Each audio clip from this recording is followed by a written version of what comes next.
One. All right, cousin Tone. It's that time again, sir. Time for the cousins to talk about the hobby we all know and love. With that being said, the hobby is many different things to many different people. To some, it's all about vintage baseball. To other, it's modern day low serial numbered RPAs. You can be a collector, you could be a dealer, or even a flipper. No matter what, you know who you are. The happy fact remains is that we as individuals bring something unique to the hobby. So speaking of individuals, let's welcome back our boy, Mr. Matthew, aka 1956 Top Guy. How you doing, Matthew? Oh, I'm doing really well. I'm super jazzed to be back with you guys. Excellent, excellent, man. We've had a lot of activity today between cousin Tony and Matthew. There's been some sparks flying in the air. We're Tony, fired up. talk to me, Yeah, Tony. we're fired up. We'll try to keep it as professional as possible, but I'll let you set the table. But yeah, man, just saw something on social media today that kind of sparked a bit of a fire. Just didn't sit well with cousin. Look at me, cousin Tony. Speaking in the third person, always Yeah. love that. So, and here Well, we are. It's not about. And again, I don't want it to come off like we're trying to disparage somebody or anything like that. But it's like, all right, if you're gonna put out your point of view, then here is ours, and then people can decide which side they want to be on or not. Whatever. It's just we just feel pretty passionate about this particular subject. Yeah, yeah, and we've run across some, certain people. Obviously, Matthew and the guys in the Wolf Pack also chimed in, and there was different opinions. So it's definitely a very interesting subject. So let's go ahead and get into it. Obviously, everybody knows Jeremy Lee, Sports Card Live, and he had a guest, Brent. I don't know if it's Wayer or Wire, but at Deep Value Investor One. And Jeremy Lee, the clip came out. I did not see. So, let's just did not see the whole interview. We're just going based off of the quote unquote clickbait. We don't know the whole story, but based off of this, Brent discusses 99%. Well, 99.9% of cards won't be worth anything in the future. Obviously, that's a pretty bold statement. Tony, you were triggered. Matthew, you were triggered. I was delivering the mail. So you guys tell me, what does this statement mean to you? Do you guys believe that 99.9% of cards out there will be worthless? Yeah. Go ahead, Matthew. You're the guest. I'll let you go first. yeah. So I mean, I think in some ways, to answer your question, I would say actually I kind of agree with some of that in the sense if I think of like cards as like all of the cards that have ever been made, right? Like I would guess there's probably like I don't know total like maybe 100 million cards have ever been made, and you think about like 1991 Fleer, and you think about all these things, right? And like to say so 99.9, right? That's 0.1%. That's one in 1,000. So that would say that of those 100 million that were made, there would be 100,000 that are like that are valuable, right? And I would say that that doesn't seem crazy, but I kind of have to kind of define what you mean by valuable, right? Like I think the way that Brent was meaning it was like cards that will like significantly appreciate in value over time, which is different than saying nothing, right? Because you immediately trigger a bunch of people if you say like, oh, your cards like most of your cards are garbage, like they're not going to be worth anything, right? So I think what he really meant was that just like won't appreciate like significantly. And I think the part of it actually that was like more like triggering to me was the use of something that he was calling that's called the Pareto principle. So it comes from there's this Italian economist. His name is Vilfredo Pareto. So it's Pareto, not Pareto. It's and anyway, he came up with a couple different important concepts, and one is sometimes referred to as the 80-20 rule, which is like a way to say it would be like 20% of people have like 80% of the wealth, or like 20% of Babe Ruth cards have 80% of the wealth. So it's like that. It's basically a statement that like the very best of the best get more, like a much more than their kind of share. And over time, like a lot of different things represent that. And like I often think of it as like 20% of the people I work with cause 80% of the problems. It's like you could use it in It's a the bunch of different opposite. ways. Yeah, exactly. And so what he was saying was that like there's a Pareto for like all of the players that have ever, players including Pokemon and whatever, right? And that like the top 20% of those will have 80%, or he was kind of exaggerating and saying, the 0.1% of the cards will have, 99.9% of the value, right? And then he further said that, you can think about kind of Paretos within each player. So like say like Michael Jordan, right? Like that of Michael Jordan's cards, most of the value is in like a very few really good cards. And so he was using that to say that like, oh, okay, like if you're collecting like low grade vintage baseball, like a person like me, right? That like you're actually missing out from an investment point of view, because most of the accrual of more valuation will go to those really high grade cards. And that conversely, if you look at like a modern card, like say like Mike Trout, or let's say like Mookie Betts, someone like that, right?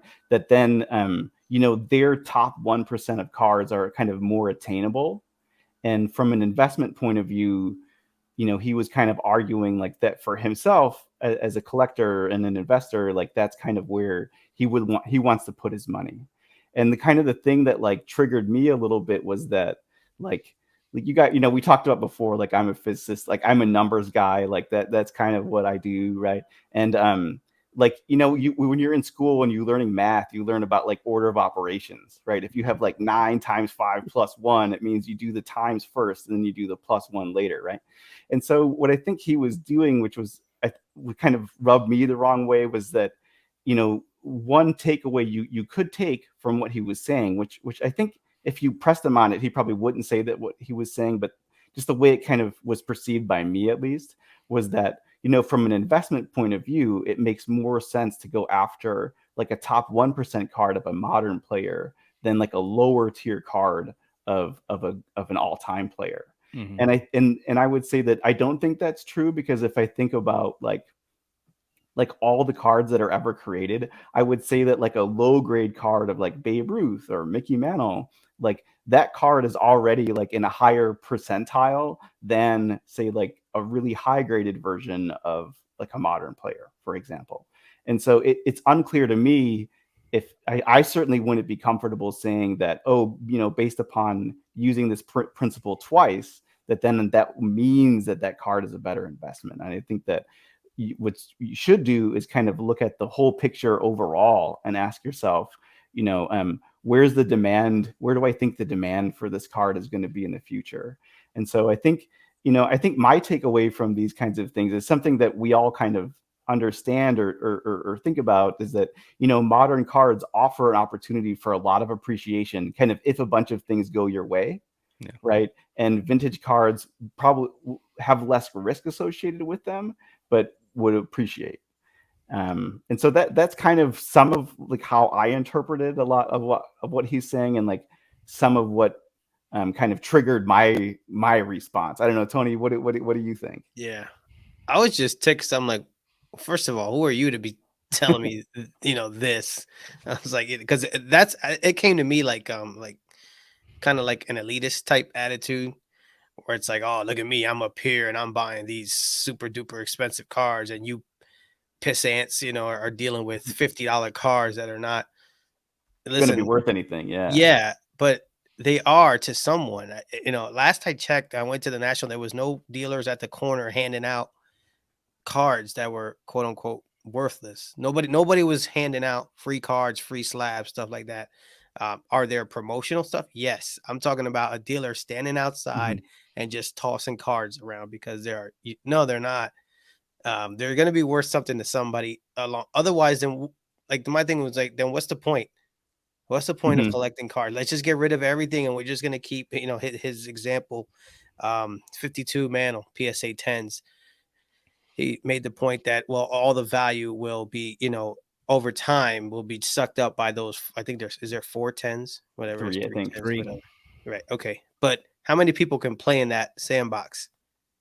So what Yeah. happens to all the other cards? They don't just magically disappear. They are valuable to some people.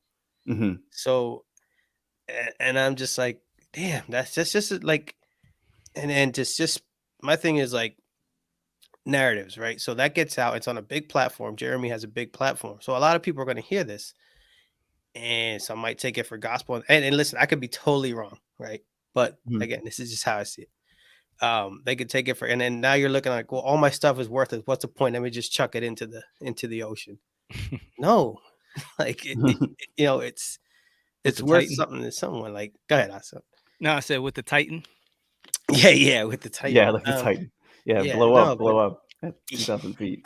yeah, but yeah, it really bothered me because I'm thinking I'm like I play in the mid to low end, and the cars I feel that they're valuable. I mean, it just really rubbed me the wrong way. And then again, I could be misinterpreting it, but I don't know. I don't think so, but Yeah, that's it just again, it's a narrative. It's a tough pill to swallow. It's one of those things that it makes you go, hmm. Because when you think about it, it goes back to Rob when he was on the bounce, and Amil would talk about the top 1%. Mhm, Collecting the cards of those specific players, whether it's Steph Curry, Michael Jordan, so on and so forth. Um, and so you try to, as a collector, curate your collection to that, but it becomes very expensive trying to get top right. 1% in anything, mhm, even modern players or even the scrub players. If we're talking about not necessarily scrub but prospects, people that mhm, we know haven't established themselves yet. But the way the market is like, for example, when Benyama hasn't stepped on the court, but yet his cards are already through the roof. So for us to try to get right now a top 1% of his card, we're going to be paying thousands of dollars, and we have no idea what this guy's going to do on the floor. So, is it a foreign concept to say, the top 1% of a person's cards are going to gobble up all the money, and then there's going to be your base cards and your mhm, parallels, and depending on the serial number or the type of patch or is it on card auto or is it sticker auto. So there's so many factors that go into it. But we look at it, how many cars, like you said, how many cars have been printed over time, and mhm, we go into these shows and you see boxes upon boxes of dollar boxes of just cars, and we just walk right on by that stuff, 9 times out of 10. But some people love it. So that's where the conundrum lies is, like I said in the beginning, you can hobby any way you want. So if you're in it for investment purposes, I can see exactly what this guy's talking about. If it's strictly, I'm coming into this, I want to invest and I want to get the best bang for my buck. Obviously, you want to try to build that collection with, the highest percentage from that specific person. You want to try to get the best cards possible. Yes, because obviously in the long run, if you get the best card now, 10 years, 15 years from now, it's more than likely going to be the best, still the best card and worth a lot more money. And that, you talk about the T206, you talk about the Babe Ruth, you talk mhm. about, the 52 Mantle. Obviously, those cards over time have proven that theory correct. Um, so it's tough. I mean, I didn't get triggered so much. Mhm. It's just when you hear it and he says 99.9% of cards are going to be worthless, it's like it's a blow, because we love this hobby, we love collecting cards, and we know each one of us, we all hobby differently, so we know, okay, what I have in my collection is like, okay, it's almost like a wake up call. Like, if depending on how you want to look Mhm, at it, like for me, I don't care about the investment part of it. You know what I'm saying? Like I, mhm, I I love curating my collection to what makes me feel good, not so much, oh, how much am I gonna get this card for and flip it down the road. We know people just like that are looking for that. But for me, it's like, I'll pick up a, $80 Will Smith card, and you know what I mean? Love making a post about it. And I get more enjoyment out of that than trying to take this and flip it for 500. Obviously this isn't going to be worth anything, Right. even if Will Smith were to die tomorrow, God forbid. Don't mean to wish any bad juju on you, but you know what I mean? I know that's not, I didn't get that for that reason, mhm. but to each his own. You can't, what I mean? There's different ways to hobby. So it's like you can't put anybody in a box. And I can see his point of view as well as I can see mine and your guys as well. What do you think, Matt? Yeah, I mean, I guess I would say so. I was there for like when I was in the live when Jeremy was doing the interview, right? So I got to hear all of what he had to say, and he certainly was very specific about being like, I'm talking to like investors, right? People can collect whoever they want. So he was very clear about that. But I mean, I would say that the 99.9 thing is just, it's really provocative, right? Because like it's more, I think that you got people in the hobby who don't have cards, and they're like expecting these cards to like, buy them a yacht in 10 years, right? They're just more expecting their cards to like kind of maybe at least like hold their value. Like that would be kind of at least nice, right? That you're not like, it's not like a car where you drive it off the lot and it's suddenly worth a lot less, right? Yeah. That's one thing that's cool about cards. So it's just, it's kind of provocative, and in that it provokes a response. People are like, dude, WTF, man? Like, what are you telling me, right? That kind of goes to the core of me. But like, I think that's why it's important to really like think carefully about like, what maybe take the part of the message that he's saying that like makes sense, and maybe don't like extrapolate it to that like kind of logical, like that just kind of, that doesn't make sense to you anymore, Yeah. right?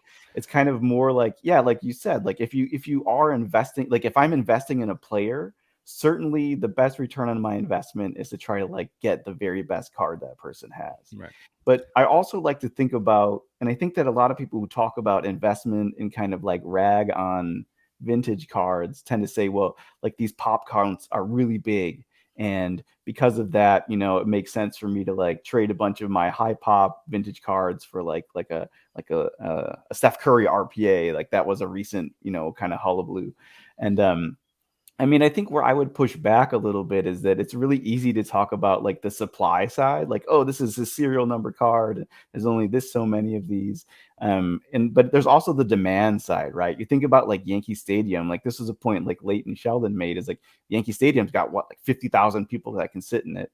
And so what? There are 7,000 Gaudi Ruth cards. Every one person in those seats like want one of those cards. You think Yeah. about all of the people that are going to attend the National, what fraction of those people would want a Gaudi Ruth card? Listen, It's a really Matt, freaking high everyone, number. everyone don't, Yeah, if you were to go ahead and put a mic in front of everybody that walked through that door and said, "Hey, if you had the opportunity, would you get a Babe Ruth, Gaudi?" Everybody would say, "Yeah." yeah. But it's like you can't afford it, so you don't even have it in your mindset. But if everybody would want that. Everybody would want a T206, Honus Wagner Mhm. or a 52 Mantle. But we know what we're able to, purchase. We're not, billionaires that just, have that funny money to do whatever we want.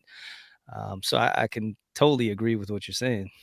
Yeah, But and it then, yeah, also go ahead, uh, Tony. no, yeah, I mean the demand too, and also, when you compare, I think someone in the comments made a perfect Mike Schmidt and Paul Goldschmidt. Paul will never be the player that Mike was, and then will never achieve the things that Mike did. And Mike, in the grand scheme of things, he's not up there, with the top percent. But again, those cards are still worth something.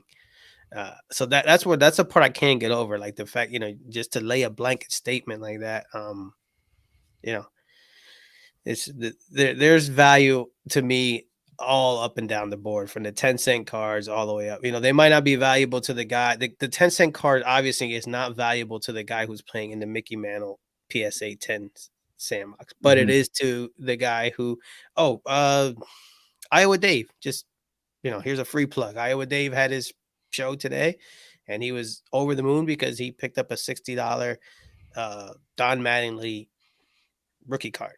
Hmm. So you got to tell me that that guy doesn't think that that's valuable to him. Yeah. Again, just because your pockets might be deeper doesn't mean you can take the attitude that the rest of the cards are going to be And he junk sold 2 or 3 other cards to get to that get it. card, Yeah. and Mhm. it just goes back to this hobby being it's a plethora. You Mhm. have so many different types of people coming in and out of this hobby, and that's what makes it beautiful. So you just can't put a label on it and bang, it's an investment. Bang, it's just for, to make you feel good, or bang, it's low end, it's high end. It's whatever you want it to be. We always talk about love what you collect, like what you collect, and that's what it boils down to at the end of the day. We tend to forget sometimes it's a hobby. This week I've been hearing a lot Yeah. of investment talk. It's not though, Oz. It's a hobby within a business, It is. It because is. yeah. Listen, okay, I get that. Mhm. You see what I'm But saying? Like, yeah, it's like yeah, as us, a yes. collector. Yeah, Yeah. I'm saying as a collector, there's obviously, but I'm just saying, if you're coming into it a normal person, not somebody with an Yeah. agenda or trying to run a business or doing an influencing or whatever you want to call it. You're just coming in and you want to collect cards and you want to have an escape and you want to just dip your feet in, kind of like similar to what you're talking with Iowa Dave, coming in and not going crazy, not going ham, because you have responsibilities, you have a family, you have a mortgage, or you have rent, you have kids, so you got to make sure that you do this the right way. So you just got to take your time and come in and do what makes you feel good, and that's not gonna rake you over the coals or get you divorced. This is like when you talk about 99.9%, 99.9% of the hobby are regular guys like like us. Yeah. There's only like the top, he's talking about that 1%. Then you're talking about the dudes that are flash, like the Nabs Noobs, or whatever his Mhm. name is, and he has like the craziest of the crazy. When you look at his thing, it just makes you want to throw up. Like, oh my God, like I give up. It's like wow. Um, but yeah, man, you just can't go. To me, as a collector, it's I really don't care about all that nonsense. Mhm. It's whatever. I have so much going on. When I step down here and I come down into my man cave, it's about me and the cards and how it makes me feel. And then doing this and taking it a step further, you always talk about participation is required. Shout out to Rob. Um, this just takes it to a whole nother level, and all this combined with the cards, talking about it, meeting people, going to the national, that value increases, tenfold. So that whole trying to get that top 1% of this, that, and the third, I could care less, because I'm getting that through this right now. I'm getting that value, and it's not monetary. So Mhm. it's hard to come across when you're talking to somebody that's strictly looking at it as an investment vehicle. Yeah. Yeah, and I mean, I think that's one of the things too that, like, kinda there's a part of me that's like, I love this hobby. I can just like close my doors and like I can just have a great time with my own cards, right? But I feel like, some things like this like just get like irk me a little bit because I feel like it potentially like turns away people, new people to the hobby. Like I think that it's really good that people who are coming to the hobby because they're interested in like in it as an investment are kind of coming open and like eyes wide open. And I think some of the message of what Brent was saying is helpful from that perspective to kind of like, okay, like if you're looking at this seriously like an investment, here's some things that you need to consider. Mhm. But then I get a little bit worried that, when you like what like Tony's response, right? It's kind of like, dude, you just like gut punched me, man. Yeah. Like that's kind of rough. And I think that, it's important that, we talk about like we are able to talk about our cards as an investment, because we're collectors. We're in it for the long haul, right? We kind of want to we have a confidence at some level that like, yeah, these things are going to like appreciate or at least hold their value. And I think that people that are interested in vintage, I would hate for them to think that, oh, if I can only afford to get like a PSA 1 Mickey Mantle or a PSA 2 Roberto Clemente, oh, I should just scrap that. Like that's a terrible idea because it's a bad investment. I think that if you just look at the numbers, like open up card ladder, like select PSA 2 Roberto Clemente, like that card continuously goes up. And Mhm. in fact, if you look at, like the PSA 2 versus PSA 8, like the percentages like aren't that different, Mhm. right? And so, I mean, I think that I just it's important for people to like be in possession of the facts, right? And you don't want like for me, I always like to temper like hyperbole with like, what the facts are, right? And so that's at least for me like part of like what's helpful about discussions like this isn't to like keep like churning the aggravation cycle, but Mhm. to make sure that like people who are collecting, that they're different voices in the hobby, right? And it's important to kind of think about what you're doing in it, who you're listening to, what your goals are, right? Yeah. Yeah. And don't get me wrong, I don't want to sit here, get up on my soapbox and preach about, Yeah. I don't care about values. And, obviously we I'm trying to get, like, for example, my Allen Iverson collection, my save search is Allen Iverson PSA 10. So, I know his PSA 9s and 8s and 7 cards are probably not going to be worth anything down the road. So if I'm going to pick up a card, I try to get it in as highest grade as possible, depending if there are 10s out there, to try to have, the best 1% of his cards, so that if Hmm. down the road, I did decide to go ahead and liquidate or pass it down to my daughter. She would have something there that she can, make some money off of. And that's one thing I always tell my wife. It's like, listen, you go out and you buy a bunch of crap, and by next month I have no idea what you bought, and it's gone. It's in the wind. Whatever you purchased for $500, it's I can never get that money back. I said, but my cards, my toys, I could always resell these and get my money back. So you know what I mean? Mhm. So I always had throw that in there as a little caveat, because there is investment, purposes when it comes to the hobby. We just can't sit here and act like it doesn't exist. But Mhm. it's so much more than that when it Yeah, comes to. and there's a difference between, like, go to 0, the number Yeah, actually goes to 0, yeah, and it, like, whatever, it keeps pace with inflation or whatever, yeah, there's Yeah. a big difference between those things, and that's an important distinction that yeah. gets lost when you say, "They're all going to 0," Yeah, right? I mean, it's a simple, it's simple. You look at the math and you look at, vintage cards, no matter what, you just don't got to look at the 52 mantle. You go across the board, Roberto Clemente, or whoever it is, Jackie Robinson, goats. We're talking about great players and even not so great players, depending on that type of set and how many, of that card there were, and the rarer it is, the more scarce the value goes up. And if with a lot of the vintage, a lot of people were doing set collecting. So then Mhm. it's those guys that you didn't even think of that are worth, hundreds of thousands of dollars. Like, why are they paying so much for that guy? He was a scrub. Like, yeah, but there was only, 100 of those that actually survived. And you're like, oh, okay. So, supply and demand. So, Mhm. Yeah, that's a big part of it too. Like, yeah, the I mean, Matt talked the demand. There's going to be the demand for maybe not the scrubs like you say, but that weirdo guy that's the guy from the '86 Fleer, Johnny Moore. Right? yeah, Yeah.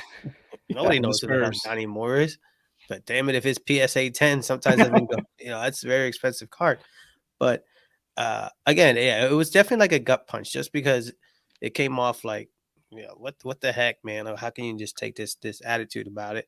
And then again, the guy's name is investment, so maybe he looks at the hobby as an investment, and that's okay.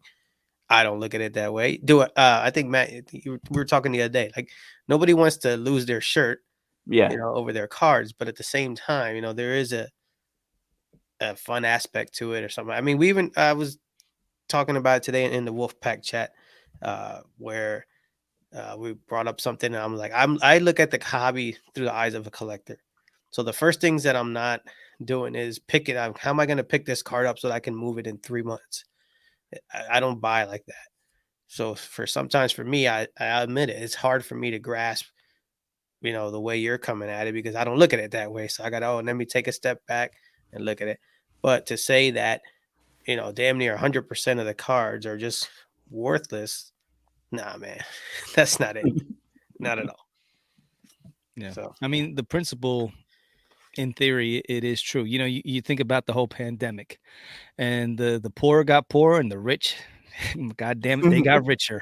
You know what I mean? Mhm. Like, it was crazy the amount of money that people made, the higher ups, in certain companies where they just the profits just skyrocketed depending on what it was. And that's just a fact of life, and it trickles down in almost everything that we do. So we can't, argue. Like you said, the numbers are what the numbers are, and it's usually the case. But again, I keep beating that dead horse. It's like with the hobby, it's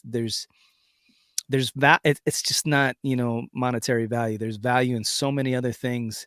Like, you can't tell me when I look at my Michael Jackson cards, what that does for me. You know what I mean? We Mhm. we talk about nostalgia, and what, nostalgia wax, is what, like, we like to call it, not the junk wax, because those were the cards that got us into collecting. You know what I mean? That's what we were collecting in the 80s and the 90s, that quote unquote junk wax. No, that's treasure wax, nostalgia wax. Those are the things that made us who we are. So now we're trying to go ahead, when we get into our 30s, 40s, and 50s, we're trying to get those feelings of nostalgia back, and going back to a simpler time when we didn't have all the, the stresses of everyday life. So, it's a rough subject, but we have a lot of young kids that are coming in, and it's almost too easy for these kids. It's like we've laid the blueprint, and now they don't have the how can I put it? There's no bumps in the road. It's There's no easy bumps in the pass lane. roads, but then it's just the business. It's just the Yeah, business. It's yeah, not yeah. it, Mm. they're clear and cut transactions. It's black and white. I This is got the you. value, you know what I mean? I'll give you this percentage of comps and it just okay, cool. That's fine, but is that really what we want this next generation to be? Just business type men, you know what I mean? Because the hobby's not just that. Yeah, I mean, I think the interesting thing though is that, think about the people, the kids that are like, they're 18, or whatever, they're like 12, right, doing flipping now. I bet you that in like 20 years, they're gonna have, because I remember when I was a kid, like I got a Ken Griffey Jr. card and I loved it, not because I knew at that time I didn't know who he was, but I looked it up in my Beckett and I thought it was worth money, and I'm like, oh my God, Yeah. I'm gonna be rich. Like this is amazing. And I feel like they're just doing the same thing, but it's just like it's different because like now the money isn't like $10, the money's Yeah, like 5K or whatever, some yeah. crazy number. But I feel like, like I feel like it's going to be hilarious. Like Luca's going to have whatever career that he has, and then like 20 years from now, there's going to be like a big resurgence in buying like Luca cards because like these people are now like grown up and they have money. Like, oh man, I totally remember flipping like 200 of these things. Yeah. Right? I feel like it'll come around. Like I think we're just going to go through one of these cycles again, but I think that they'll get back there, and I can say that like. My interest, at least as a kid, and some of my interest was on the money side. And Mhm. then now it's about that nostalgia, but there was that initial interest of like, oh, these are valuable, right? Yeah, Yeah. agreed. I just it's a slippery slope with the kids nowadays, and I don't want to sound like the old man on the porch, Get off but my lawn. yeah, but you see them walking around with these cases. They're all Yeah. serious. They have no manners. They just come up to the table. They'll smack down their Zion case, open it up. You buying? You trading? Hey, or I'm doing the what's that challenge that they Trade talk up, about? Oh, trade Yeah, up. trade up yeah. challenge, and it's just like, get out of here, kid. You know what I mean? Yeah, Like, at least say, hey, how you doing, sir? I was How's the scared. show going? Yeah, I was scared to talk to adults as a kid, but these guys are, and hey, that's just the way it is today. But and Matthew, listen, I know you said you had a half hour, so we don't want to run over too long. If you got to go, by all means, just let us know. Mhm. But you know, definitely, I like that you were able to jump on today because, like I said, it was nice to have a sounding board and we cleaned it up a little bit. I had a couple more dirty words in the DMs, but it's just my man did trigger me a little bit, and again, it Yeah. just I'm not a big fan of just getting that sitting on top of the mountain and looking down on people type thing and telling you this is the way it is and this is that and this. Nah, man, you keep it moving with that, man. What was Shane say? You can miss me with that. You can miss me with that. Yeah, Again, I didn't listen to it. I didn't listen to the whole thing. Those are just, you could take anything that we say and take a 60 sure. second clip and Yeah. who knows what, we've already had that happen when we had our reckoning.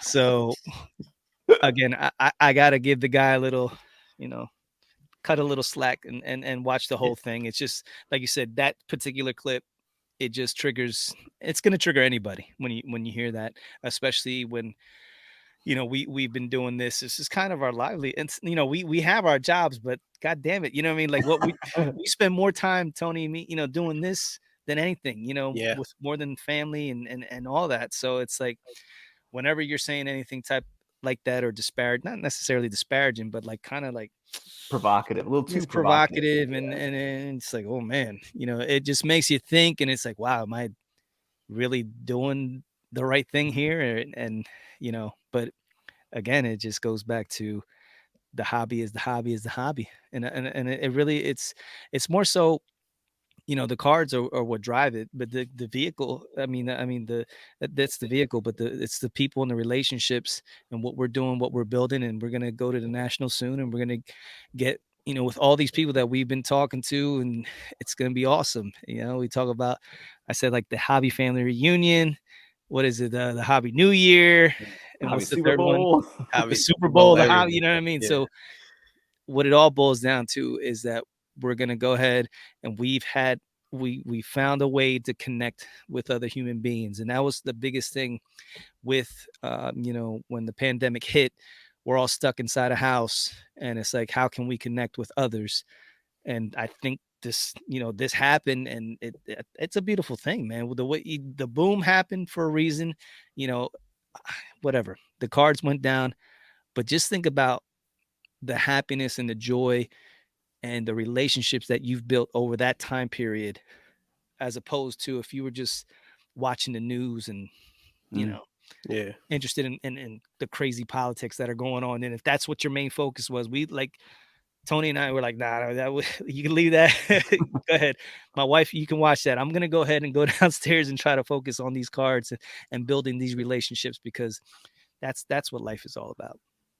Yes, sir. Yeah, yeah, man. I mean, I would say that, it's all about like, it's kind of like a spreading the love, like finding the things that like, keep you invested and excited. And there's so much value in like being able to find people that like you can share it with, right? That you see the passion that they have for the same thing that you have, even though they might do it a little bit Yeah. differently or whatever. And that just makes it exciting, man. It makes it feel like it makes it feel a little bit bigger than just you. And I really want to thank you guys for giving me, opportunities to come and talk about how much I love the hobby and collecting cards and stuff, because it makes it a lot more fun.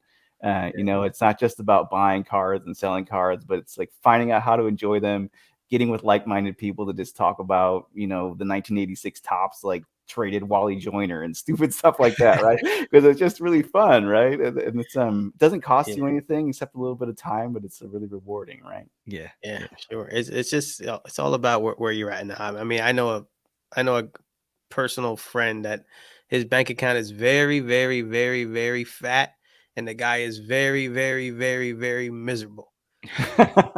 So when it's just about chasing that dollar all the time, you never. And if you never step back and smell the roses, it's like what's it all for then? But to each his own. But my man, 99%, was it 99 problems? But 9.9. yeah, 99.9 percent. But yeah, no, that's not it. So That's not up not in it. here. All right. It's been super fun, guys. I'm gonna bounce. I All love right, hanging man. out We with you guys. appreciate you, man. Appreciate you coming on. And of course, during the lives, you going ahead and chiming in every Thursday. We appreciate everything that you do and can't wait to meet you, man. Yeah, same here. Keep Yeah. it real, guys. See See you, ya. All Matty. right now. Take care. So yeah, man, that was fun. I guess we Yeah. can, yeah. I guess I do that. That shit pissed me off, man. It's like, who is this dude to be talking this stuff, man? Yeah. Again, I don't know if he was being elitist or anything like that. Yeah, I Like don't I know. said, I can't.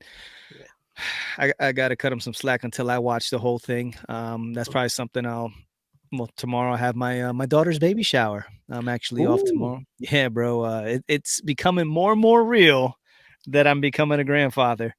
Um, so now my wife is like, "Well, what are you gonna have him call you?" It's a boy. right. So she's coming up with like crazy names for her, so like Mimi or Yeah, yeah, Moo or yeah. I'm like, "What do you?" The That's kids a little, usually come up with that on their own. Yeah, yeah, I but don't she. know. I don't know any grandparents that name themselves. So I could be wrong. yeah, I don't know. I don't know. Papa Eyes. Who Papa knows? Oz, bro. Yeah, Papa Oz. But the fact remains is I never in a million years thought, just even, as of like couple months ago, like I'd be a grandfather. So that's mind blowing. You throw all this other stuff on it, but I know. being I know. called a Just grandfather. I know. Like, no, yeah. That to me is super foreign. Just because I mean, obviously, I've known you my whole life, and for you to be Well, a dude, we're grand, not that, we're 4 years apart. It ain't like, I'm and saying like your like kids are just about the same age. So right, but like you're just a grandpappy, and it's just weird. You uh, know? I'll be that. I'll be Yeah, that gilf. yeah. It's all good, man. I want to see you at the park. I want to see you sitting on the bench eating ice cream and Yeah. all that good stuff. Yeah. I'm But gonna try to be, the cool granddaddy, but more so like the mentor, uh, trying to get this kid on the right track. You know what I mean? He's gonna have some genetics. I know he's gonna be tall as hell. here you go So we already. gotta curate that. You know what I mean? Just All like I right, curate all my right, collection. LeVar Ball. Listen, don't you talk smack. You had your son. Now he's a bodybuilder. So like, Yeah, I know. Now he's I think he thinks he's Adonis. which is funny as hell because he was a twig Yeah, his whole playing career, and he played football in yeah, college, and now he yeah, wants to be freaking He-Man. yeah. I was like, really now? So whatever. I was like, It's he could have, worked out a little bit more, got a nice contract somewhere, and then I could have been playing in the top 1% there you and go. been That's calling what it you, all boils down to. So that's We what it is. obviously, look, we're not idiots. We want to try to get the top 1% of whatever it is you're collecting. So for you, it's the Roberto Clemente. It's well, you say, okay, I'm gonna get his playing day cards, and then as time goes on, you might get a 4, and then next year, oh man, I seen a 5 that looks really Right. good, and you just build it up over time, and with the whole intent and purposes of by the time it's all said and done, and when you're ready to kick the bucket, you got a collection that is as close to that top 1%, so that you're leaving, not only the whole, you got the enjoyment of building that collection throughout the years, but when you're ready to go, you're like, yeah, now you're proud of it, and you either gonna go ahead, like I said, liquidate it to go ahead and give the money away, or you're just gonna go and will it down to your family members, or somebody special like cousin Oz, and say, here you go, buddy, thank you for all the good years. Papa Oz. Yeah. Yeah. I mean, listen, it, it's like again, it's tough for me to sometimes wrap my head around it because I'm not looking at like stuff like that all the time. But Mhm.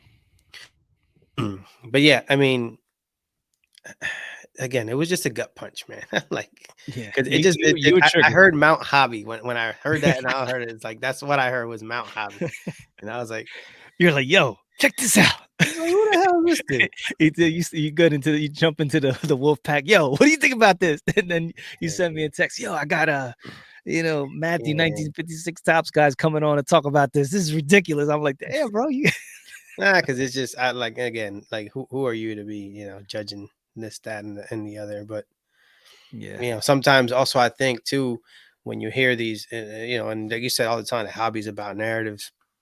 But sometimes when you hear these narratives, it's like, are you setting us up because you got some cars you want to be moving? Because yeah, that's always in the back. Because when you hear about, oh, forget about focusing on high pop, low end vintage cards because uh whoever Ronald Acuna, you might throw that name out. yeah, Well, Ronald Acuna is gonna have to do a lot to surpass these. Maybe not, they're not the goats of vintage, but that next tier down that are, whoever those guys are. Uh, so sometimes it's like, are we being set up for something else? So just, with narratives, you just gotta take yeah. it. With anything, Yeah, just, with anything in this hobby, if there's, we always talk about sports card lessons. If there's anything I've learned, is it's filled with narratives, and the people that control those narratives are the ones that control the money. So you got to be very careful, and it comes with maturity in the hobby, and really understanding what you want to get out of it.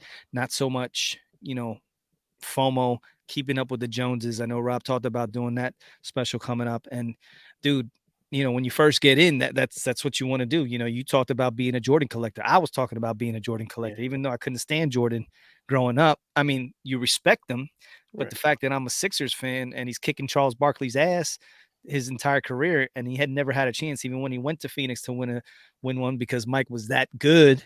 Mhm. But you just realize after, when you come back 20 years later, you start collecting, and it's like, yeah, I hated the shit out of Mike, but you can't deny the greatness. And if you're going to do this hobby, you got to do it right. You want to go for that top 1%. And that's Right. MJ, that's Gretzky, that's Mantle, that's Babe Ruth, those mythical figures. You don't want to come in and be like, I want to Yeah, collect I'm those not, guys. coming in like talking about, yeah, I'm, trying to collect, I don't know, Johnny Dawkins or Yeah, yeah. something Give like me that. Yeah. Hersey Hawkins, Johnny Dawkins, the most Right, feared right. backcourt in the NBA, in the Yeah, 90s. I get that, but again, there are some people who are collecting those cars, so I'm not gonna sit here and just be like just talking trash, like I just say it as a joke, but um, I'm also not gonna downgrade someone just because Yeah. they're collecting a No, certain but it's thing. it's like it's to each his own, and you got to realize you got to get in where you fit in. And when you start looking at these prices of these cards, that starting with the Tito 06, and you work your way down, all these magnificent works of art, the only way you could touch them would be through fractional ownership. which went down the drain. Yeah. Which is no longer around either. So now you can't even get fractional pieces of it. Yeah. So unless you stepped into some type of shit and got, hit the lottery or, got a freaking significant raise or, if maybe someday, we get sponsored and we get a hell of a bonus and we just take that bonus and say, hey, bam, I'm just going to put this all on one card, Yeah. you I know? mean, you can again, this hobby, you can climb the ladder and get there eventually. You can sell what you have and like kind of just reduce your collection and upgrade slowly. It's not impossible to do, Hmm. but it's just another avenue. And again, I don't play in that high end, and I don't hate on those guys either. I'm like, hey, dude, man, more power to you, man. Yeah, no, But no, no, no hate at all. Like if you could do it, do it. yeah, That's amazing. Like you look at that one dude that was in the Ken Golden special that lived in Puerto Rico and his collection that he's amassed. Obviously, he's a very shrewd businessman, and he took his earnings and he put them into unbelievable collectibles and memorabilia. You can't hate on a guy like that. It's like, dude, I actually when I see stuff like that, I respect somebody like that because they have our same interests. It's just that they have the money to get the things that we dream of. But yeah, if we were on the same level, it would just be like me and you talking, cards and yeah, freaking sports history, and we'd have that same type of mentality. It's just he has the means to actually go out there and get that 1%, which again, I would never hate on anybody for that. That to me is awesome that you got money and you're taking that money and you're and you're putting it into something right. that I can I like, respect yeah, and kudos to you because yeah, then you know what that offers credence to what we're doing here as a hobby. You know, yeah, yeah, yeah. I agree. I agree. I you got like that. somebody of means that's actually looking at it and be like, yeah, this is actually something, you know, not only is this stuff worth something, but I grew up as a sports fan and this means something to me. So you can see it from both angles. So yeah, man, that to me that's dope. Yeah, I like that. Look at you, always bringing that. You got that grandpa wisdom already. It's there, bro. Yo, I'm gonna be 50, dog. Yeah, you're an old ass. 50 years old, bro. Can you believe this? Like, that's a lot of years. Like, I'm closer to death than I am to, no, these are things once you hit this age, you start thinking it's like, Yeah, I you don't you've have been nah, man. You've been spending too much time in the basement alone. Now you're starting nah, to bro. Think about it. You don't have live. Okay, let's just say I live to 90. uh-huh. Knock on Yeah, wood. I'm 50, so I only got 40 years left. You know what I mean? So I've yeah, already lived more than what I have left to go there. Because if you hit 100, I mean, bro, what's the quality of life? Unless they go ahead and in 50 more years, the quality of life, between medical miracles and they come up with some potions and stuff like that can keep you active and you don't get Alzheimer's or something crazy. You know what I mean? Because there's people that live that old, but like the quality of life when you're that old, it's not great. yeah. So I only have about 15 quality years left. Hey, listen, make it count. I Yeah. can't wait till the day I come visit you in the old folks' home and you're sitting there drooling on a slab. Yeah. Think about it. On a slab, I'm gonna have my 52 man on one of those 310s. I'll be like, let me just take this here for you, Pappy. Here's your top 1%, you son of a bitch. Yeah, you're gonna be the angry old man in the home. Well, but I do. So this was fun, man. I told you, I said just turn on the mic and let's see where it goes. And Yeah. here we are. So This was the most unprepared episode ever of the Cousins Collectibles podcast, but it was great because a little this was unfiltered. unfiltered and kudos to our boy coming on, Matthew 1956 Tops guy. Like that dude, I love him because he's a very intelligent man, but he also he's very caring and the way he Yeah. comes across, so it's not like some people like that are so smart, they Hmm. don't have that ability to talk to people, they don't have the people skills. It's just like Yeah. I'm up here and I can't, deal with relationships and stuff like that. That's not me. I'm all about the numbers. He has that unique ability to do the numbers and to be, amicable and come across Yeah, cool, you know what I mean? Like, and just hang out and talk like a normal person, which I think, what I mean, that's a rare skill set when you can be that smart and that, and yeah, have the people personable. skills. Yeah, yeah. I know. I mean, I told him. I said, listen, come on, because you'll be able to explain this a lot better than me. Yeah. So you You're come like, man, on. Yeah, screw that. yeah. I already go to f that guy, and what the hell's his problem and stuff like that. No, So I wanna know about the Pareto, you know what I mean? yeah, Principle yeah. and Nah, dude. I ain't. 80/20. Nah, Give me yeah. some numbers. Yeah, no, I'm just dropping four-letter words and stuff Tony's like, like that. "Screw that I just get motherfucker." get to the right, cut to the chase. I got your Pareto right here. Yeah. Pareto my foot up here, But nah, hey, Nah. look, again, the guy, it wasn't about bashing him, just Yeah, yeah, yeah. No it was disrespect to just my man. Like, in all honesty, once you break it down and you get it down to its very last compound, it does make sense, because like I said, when you walk into a card show, even when we go into the national, you want to talk about 80/20, and depending on what table you're at and the different cards, and there's going to be, you'll go by the top 1%, and that'll be what's at Heritage. right. That's going to be at all those corporate sponsorships where they have the 9.5 Mickey Mantle, and the Jordan, the rarest Jordans you'd ever see in your life, and they're just sitting there in a case and you're like drooling. You'll see those cards, but then you can walk two steps and then you can see a bunch of junk wax, right there slabbed up, and be like, damn, and you'd be more interested in that. Oh Yeah, man, yo, that's that car, yo. yeah, And you pick that up for, $1.50. yeah. But yo, remember Detlef Shrimp? Right Yeah. here he is, yeah. Yeah, I mean, you were like, boom. Yeah, it just, I don't know.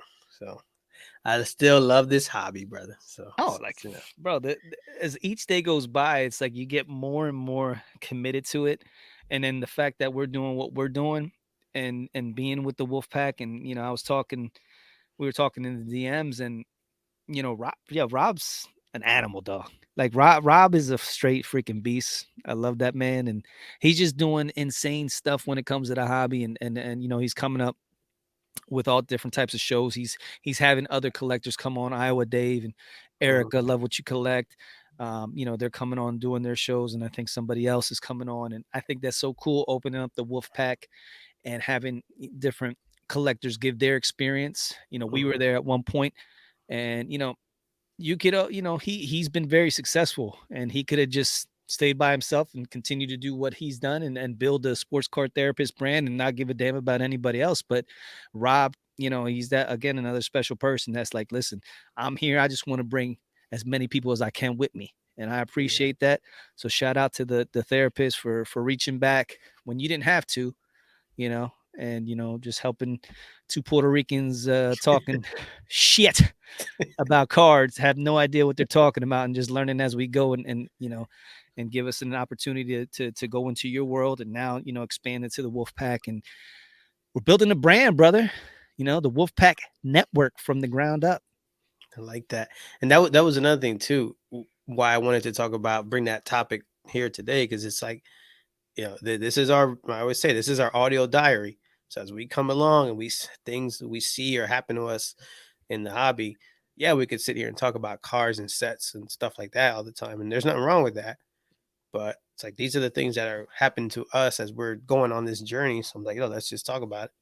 Yeah. And it doesn't, yeah, it should be card centric, but sometimes when you're in this hobby, sometimes you run into stuff that has nothing to do with the cards. Hmm. So, but, Exactly. brother, that's all I got. I'm tired. My It's a little body is late. my body is weary. It's a little late on the East Coast, and but dude, I appreciate you staying up. I know you probably worked 38 hours today. Yeah, But 38 hours in the rain, did my thing, the mailman thing, but it's all good. That's how I make the money to go ahead and fund yeah. this hobby. And I got some stuff that came in today. Very excited about it. Ooh, save So it for Thursday. saving it for Thursday, and I'll be posting some stuff. So keep checking Cousin Oz at the people. I gotta check. I put my thing at the Oz, the people's champ. I gotta take that down. It's back to the Oz, the mailman. Oh yeah, you got to fix that. Fix that. So take us home, brother. Oh man, this was fun, bro. I was a little nervous at first. I was like, Tony, we got one topic. How are we gonna make this stretch? But once we get talking, it is what it is. We do what we do. We get us on the mic, and it's like magic. The words just come out. And thanks again to Matthew 1956 Tops guy for coming on board and doing his thing. And thank you to Jeremy Lee and our boy. Let me go ahead and make sure that I get this guy's name right. Give him another shout out. We have Mr. Brent at Deep Value Investor One. I don't know if it's Weyer. It's Weyer. Shout out to you, brother. Again, like no disrespect. It's just when you talk about, something that's kind of like, I don't know, saying it's not disparaging, but it's almost like detrimental to the hobby. Like, man, 99.9% of cars are going to be worth nothing. Even if it's true, you don't want to talk about that kind of stuff because it's kind of like the foundation of your hobby. And like if in anything, you need, the supporting cast for Yeah. the people up here to make what they're making. If you don't have the masses in on it, then it's just gonna all crumble. So you have to look at it like that. So the ecosystem, everything feeds off of each other. Yeah. So we gotta look at it like that. All right. So another great grandpop, Papa Oz, words of wisdom. And another one is like we always say, keep focused, keep positive, and keep collecting. Hey, yo, Tone, bring the beat back.